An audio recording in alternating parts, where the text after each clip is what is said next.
Hello and welcome to the Cyber1 YouTube channel.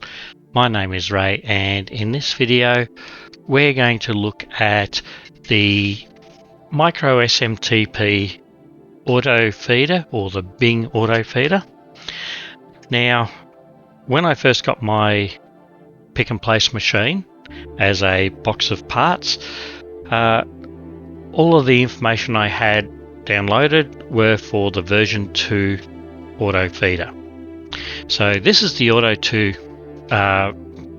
Bing feeder for 8mm. Now this is not a bad little setup. It couples onto a plate to hold it in place using magnets, which makes it easy to remove. You don't have to worry about fiddling with screws, you can just lift up.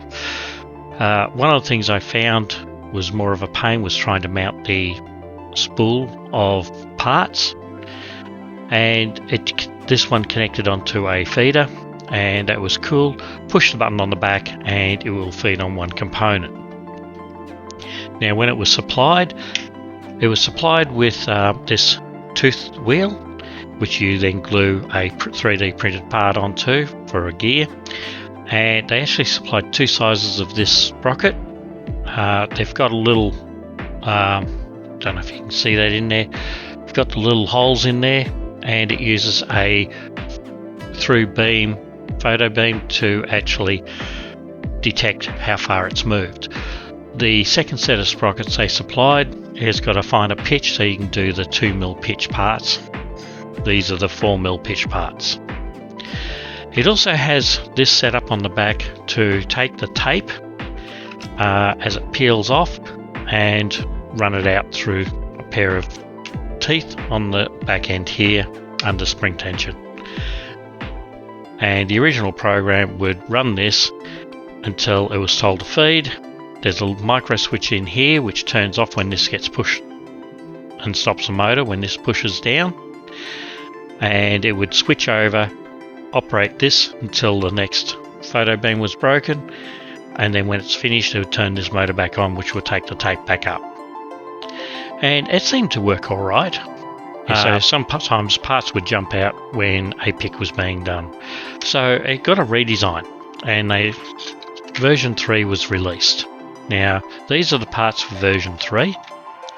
There is a major difference between version 2 and version 3, and that is with this piece here, which is spring loaded. And I actually have already built one of these up, so I can show you what they look like.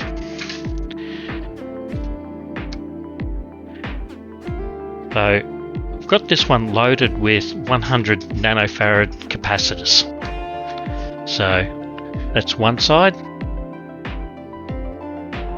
and this is the other side. So you can put the roll on. This is already preloaded, as you can see. It looks very similar. You've still got the feed motor set up here to pull the cover off, the limit switch to stop it. Your motor is here, similar position, but the optical sensor has been moved down over to here, and we've got this spring loaded part. And if I pull this pin out, you can see that this is spring loaded. Now the idea behind that is it allows the strip to be engaged into the teeth, and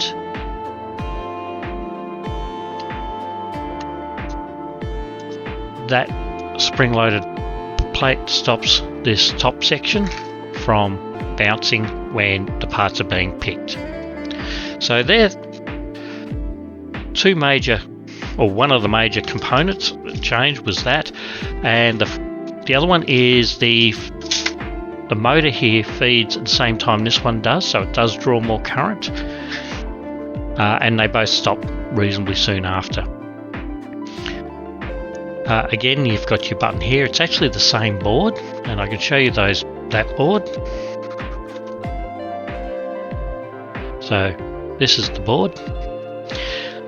There was also new firmware update for it, and the new firmware means you've got to connect up a header and then use a programmer to program that up.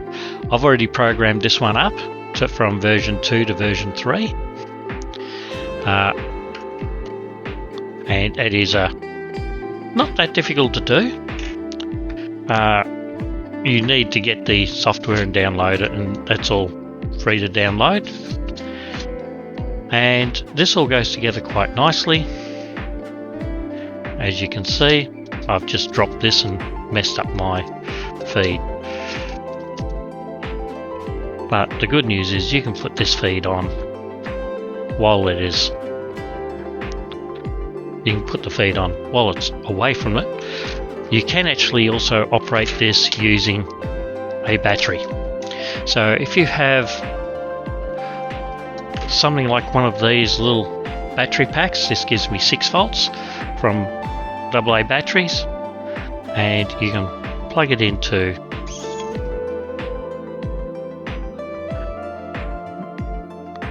and when you push the button, it moves on one spot. Let me just get this underneath here so you can see the business end. So this is where the pick and place machine would grab it, and it just moves it on one.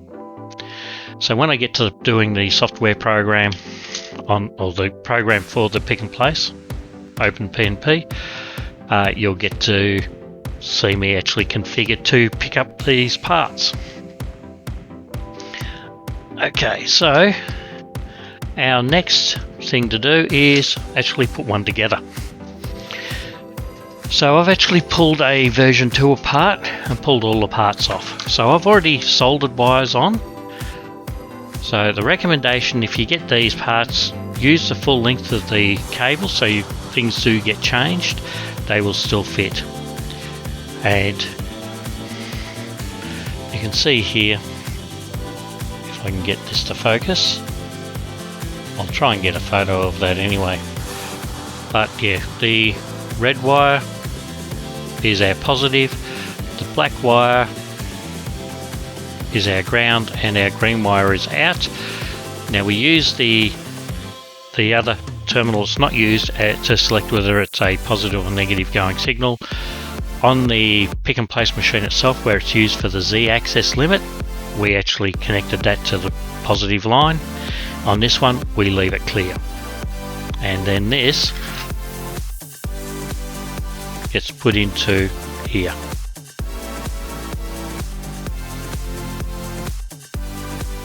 So I'm using a number 1 Phillips screwdriver for this, and we use these screws and just screw it down.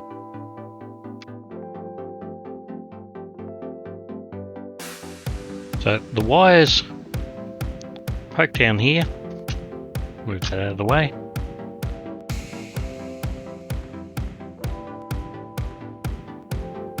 Now this is a very tight spot for it to get through, but it is possible to get it through there. I've done it 4 times so far. And when we put the board in, it will plug into the board. So let's do the board next. So this will be using 4 screws like this.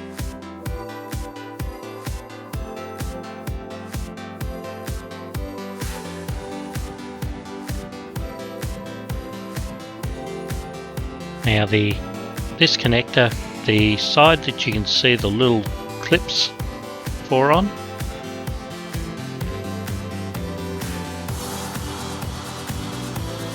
goes up with the flat side and the little clip part going down.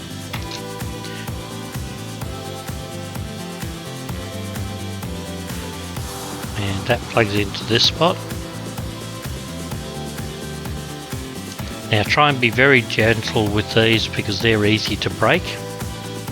I've done that with another one before and I've had to hard solder wires into it later as a result. Not a pleasant task, they're very difficult to unsolder. Okay, so the next thing I want to try and do is this one. So there are two of these motors. One of them comes with the brass gear already fitted, gets pressed on, and that goes into here. Now the other thing I discovered is on the back you'll see a little positive symbol over here, and I can't get this to focus, but yeah, there's a little positive symbol in around here somewhere. Actually, that might be it there. And I actually found we need to put the black wire onto that positive terminal and the red wire onto the other one, and put this little smoothing capacitor across. This helps reduce electrical noise, and it's found that electrical noise is a bit of a problem if you don't put it on. So we slot that into here, and we've got these little tiny, I think they're 1.7 M1.7 metal thread by 4mm long or thereabouts, or 5mm long, and that slips into there. And then we use a very small screwdriver to do that up. Now there is a newer version of this STL file than the one I've got here. It came out before I started recording, and it does actually make getting all this in a lot easier. And I'm having trouble getting that screw to start. I don't think I had this in far enough.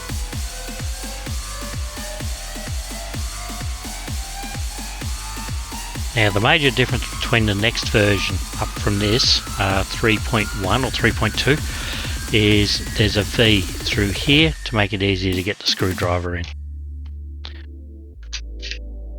I'm waiting on more filament to arrive. It was supposed to have arrived already, but I do need to get this video recorded. And I got that in. Okay, so this wire now goes up around. It plugs into the front connector here. Again, the little silver bits stick up.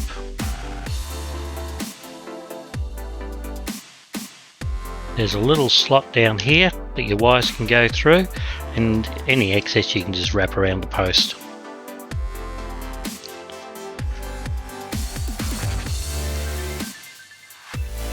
Okay, so the next thing I want to build up is this tail section. So there are two gears here, one smaller than the other. One's 18 tooth, one's 15 tooth from memory. The 15 tooth goes into this spot here, and one of the things that's shown in a diagram already is to use this type of pin that comes in the kit and poke that through, and a little screw on the back. But I didn't have enough with my original 10, so I actually found I could use this. Now this is round line trimmer line, 3mm in diameter, and I found I can poke this through the hole,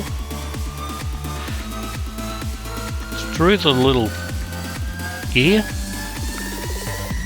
Actually, I want to put the motor in before I put that in. So let's get the motor in. So you can see here I've got the limit switch already wired in series because I've pulled this out of one I've already built previously, and that just slots in like so. Again, we're using those very small screws.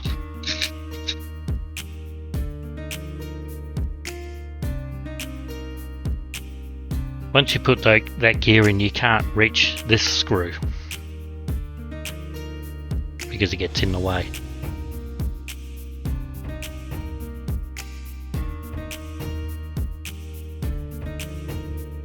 Now inside this spiral gear, this is a worm drive. There's a little flat, and you need to line it up with the flat on the output of the little gearbox, and then push it on.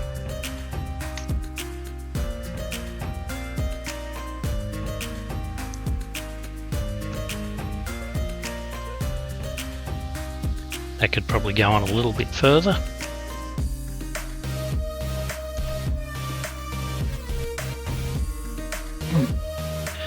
But I'll need to use multi-grips or something like that to push that on any further. Right, so let's just put that down for a minute and we'll get this one. This is going to be the... So we're going to put this gear in here. Again, using this, I'm just going to grab a knife and trim this a little bit straighter.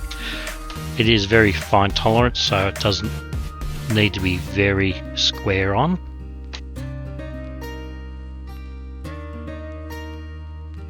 Move that out of the way, and we now have that piece ready to go on. And for that I will use one of these little thin ones. So this hole has a very fine thread in it, and I'll get that screw out in a minute. And that pokes down through this hole.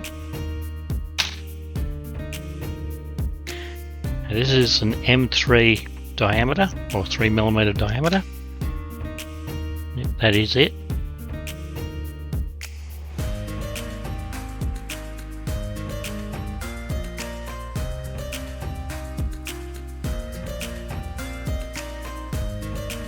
That's that bit done. Now there's a spring, a long self-tapping screw and a washer. You'll find those in the kit. The screw itself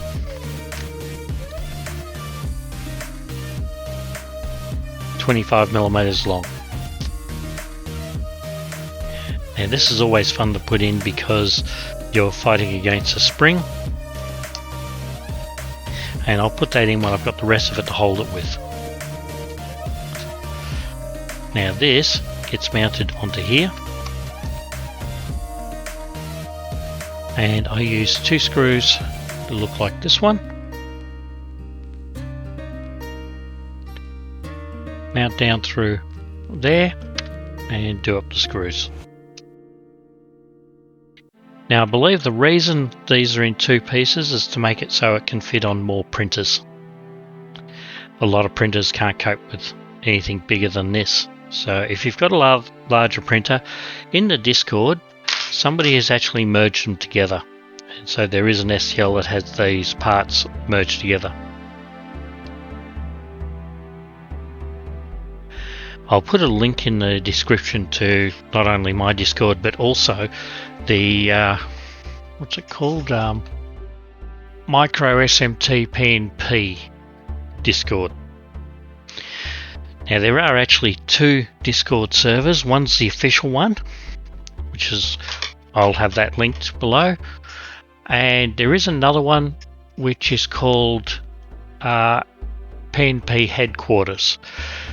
The PNP Headquarters was created by someone else other than Bing, who designed this machine, and it came out first and then Bing created his.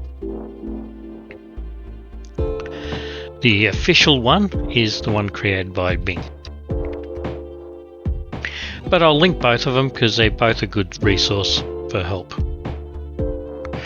Now before I try and get that in, let's have a look and make sure I've got a pilot hole to deal with. Doesn't look like I have at the moment. So I'm just going to use a sharp point to start a hole so I can get my screw in.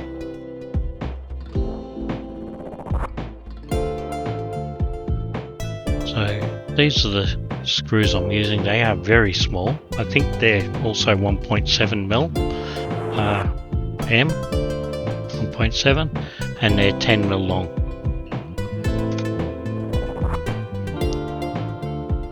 Now, before I get too carried away, I just wanted to make sure I got a pilot hole for this, because it is very difficult to get them started if you haven't. If you want to do it the easy way, you can actually heat the tip up and it'll melt the hole in. Now don't over tighten this or you will snap the screws. Okay, so this piece is actually printed separate. and we get a screw in the back end of that.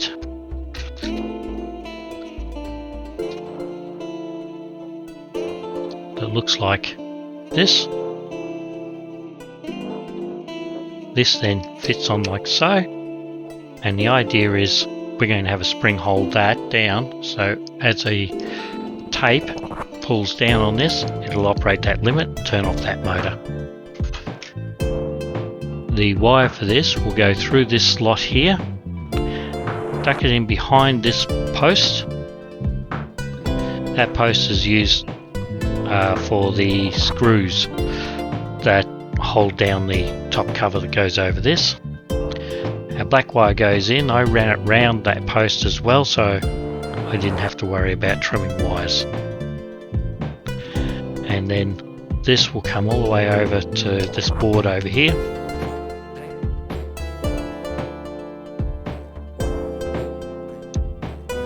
And this is all very fiddly stuff to play with.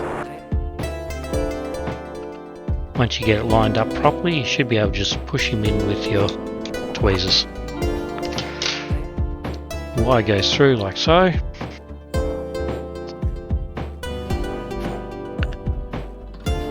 The next thing, we need another screw to go into this hole here.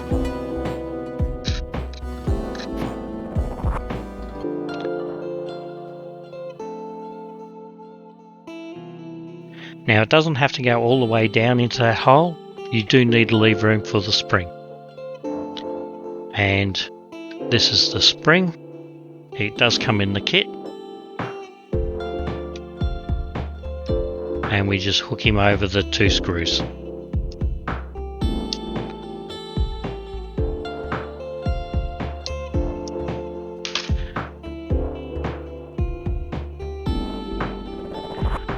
Now we can take this cover, make sure the little hole down here is open, and clear out your two holes here.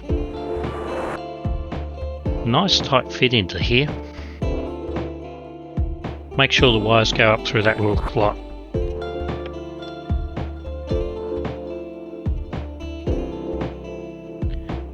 Alright, let's get our next screws.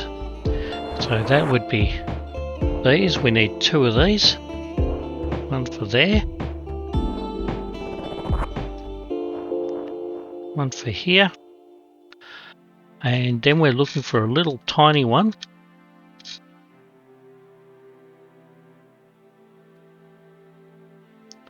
Which goes in over here. Again, don't over tighten it. You can actually shear the head off quite easily with this.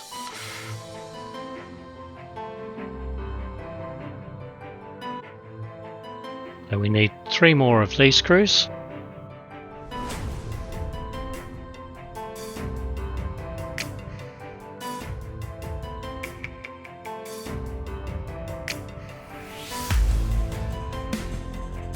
Now, if you're doing an upgrade, as I have been, there is available through AliExpress from Bing a set or an upgrade set of springs and bits and pieces you need to upgrade from the original version 2 to version 3. It comes with these bearings as well.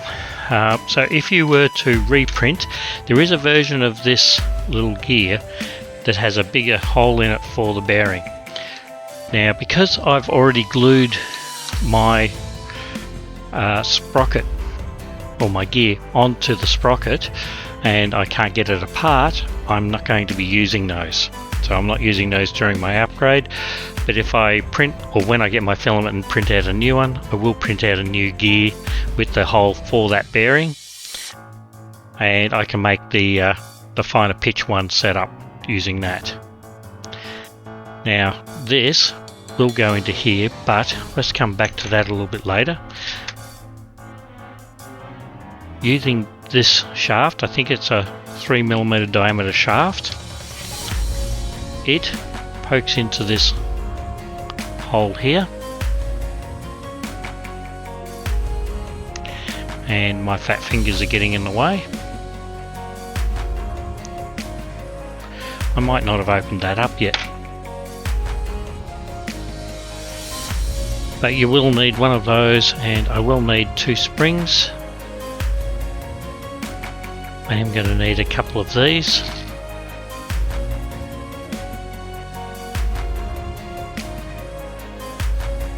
And I may need some more of these screws, but I'll come back to them if I need them. Gonna put them out of the way for the moment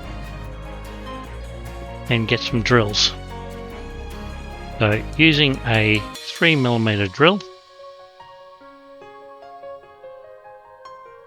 I'm just going to open up that hole and make sure it's right.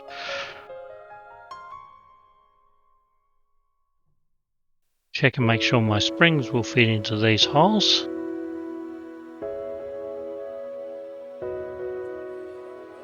If they don't, it's a 4mm hole. So we can now put that spring into there. Put the other spring in on the other side.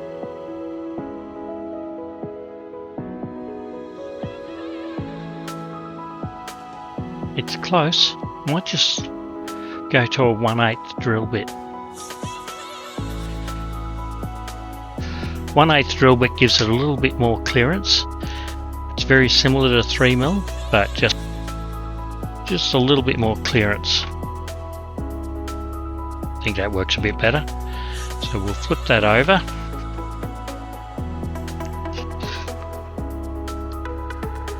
We're going to use 2 more of these screws.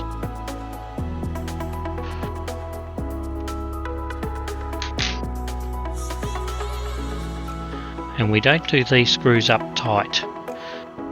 These have got to be able to slide up and down.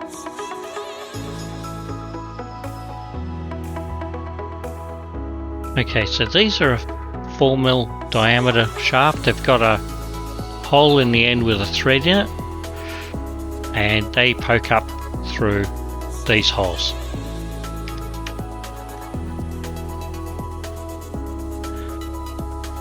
Now, just before I push that all the way in, I need to put this sprocket in.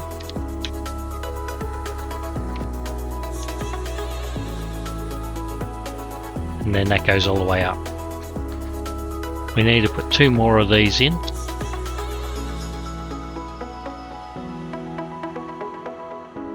Now we put in this gear.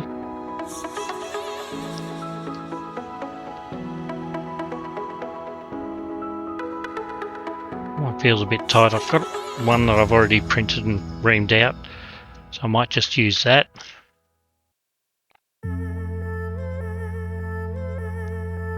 That slides in nice and easy.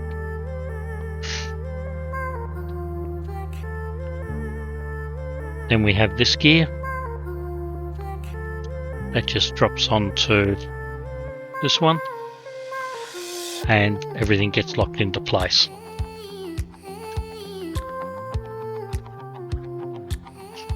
Now that we've got all of that on, we can put this piece in. And I didn't open up my holes to make sure that they were clear.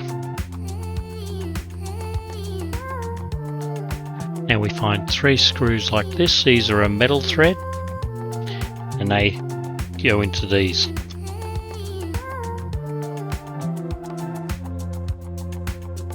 We need 2 more of these screws. Now we'll try and find the list of parts, and I'll put on the video the size of all these screws.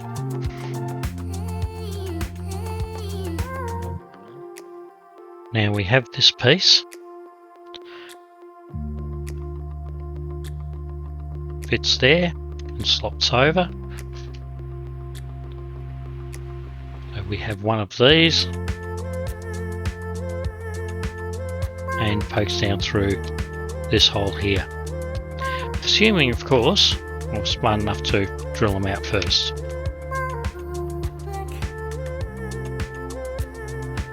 Which apparently I wasn't.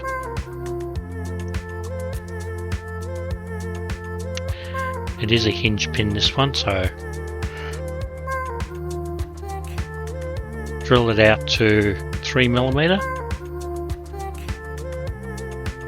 And again, another one of these little screws, metal thread, These are the very small ones. Now that then slides over and we put in our long one,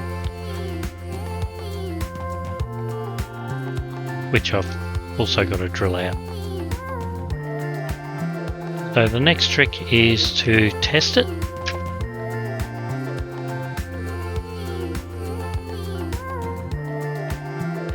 So to test it, I'm going to use my little battery pack again. So you'll see that it fires up this gear to start with, and then eventually it stops. When we push the button, it feeds on here, and so does the tape feeder at the same time. If that is pushed down, the tape drawer doesn't work. May need to look at tweaking that spring a little bit. I think it's just clipping on the body, and while it's coming off the limit switch, I don't think it's springing up enough. But that does stop that motor properly. Alright, so the next thing to do is put on this piece. So this is the hook for the spool, or the spool holder hook.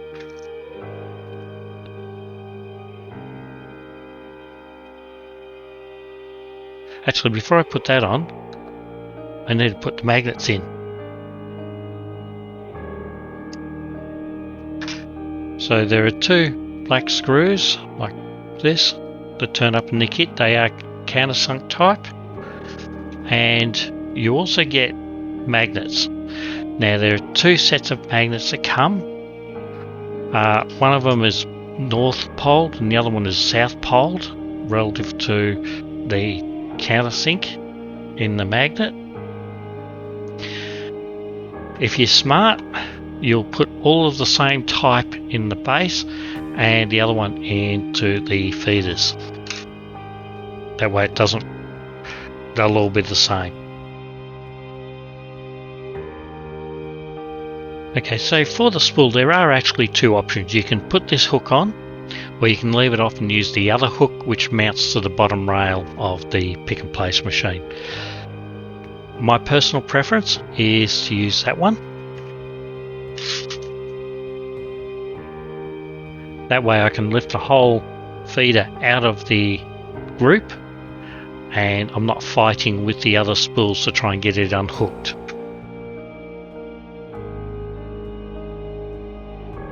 And I'm going to leave putting that screw in for a little bit, only because I'm going to put a spool into it.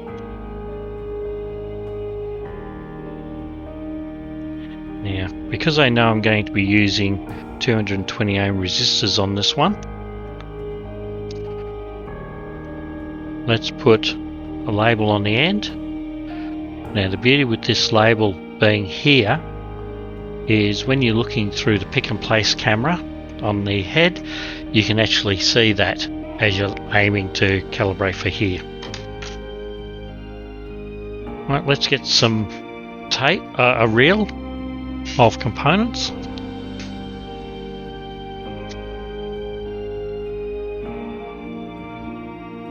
So this is a reel, and there's 5,220 ohm resistors on this reel.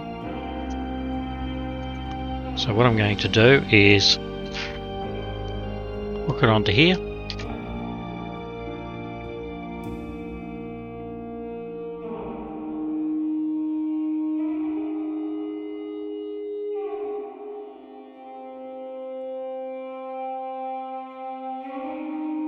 Okay, to install this spring and screw, I'm going to use a number 2 Phillips screwdriver.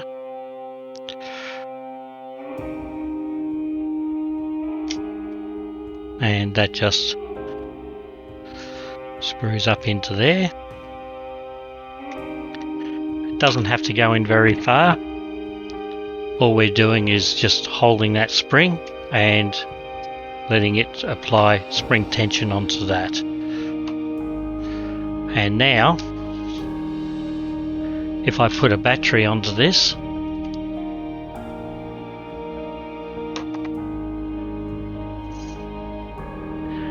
you can see that pulled down, and each time I push this button,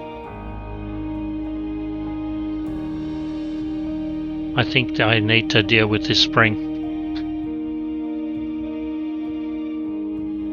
And that's peeling off alright. So that's now working. So I'll take that off. Now in the kit you also get this cable, and we put that in.